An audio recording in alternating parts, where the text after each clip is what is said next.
श्री स्वामी समर्थ आणि गुरुपौर्णिमेच्या खूप साऱ्या शुभेच्छा सर्वांना। गुरुपौर्णिमे दिवशी होता रविवार, त्यामुळे नाश्ता वगैरे सगळंच लेट होतं। मग काही जेवणाचा बेत कॅन्सलच केला। हे तिघं पण मस्त दुपारी आराम करत झोपले होते। माझी नेहमीची कामं चालूच होती। मग मी सर्वांसाठी संध्याकाळच्या नाश्त्यासाठी बनवलं होतं व्हेज सँडविच। इथे बघा, अंशू झोपेतून उठले, तोंड धुतले आणि तशीच बसले नाश्ता करायला।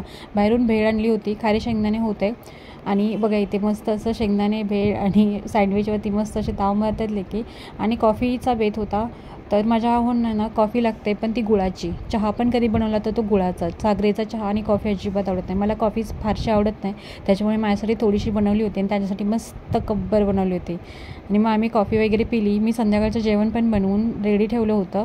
आम्हाला मठात जायचं होतं, पण मठात जायला ना मुहूर्तच लागत नव्हता। एवढा पाऊस पडत होता की आम्ही निघालो मठात जायला, तरी पण खूप पाऊस येत होता। मग आम्ही थोडंसं थांबलो मध्येच आणि आम्हाला टेन्शन आलं होतं की मठ बंद होईल।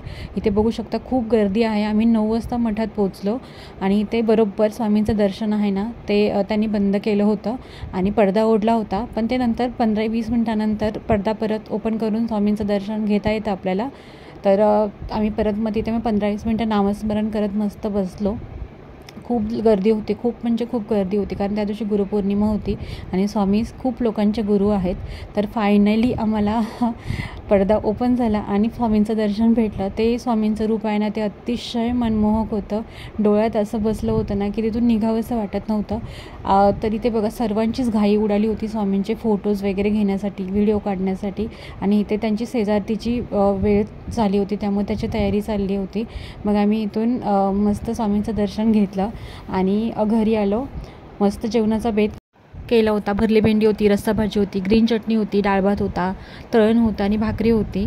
मस्त अशी मी स्वामींसाठी ताट तयार केलं आणि माहूंनी स्वामींना आणि सर्व देवांना नैवेद्य दाखवून घेतला। तुम्हाला हा व्लॉग कसा वाटला मला कमेंट करून सांगा आणि नवीन असाल तर सबस्क्राईब करा। खूप खूप धन्यवाद।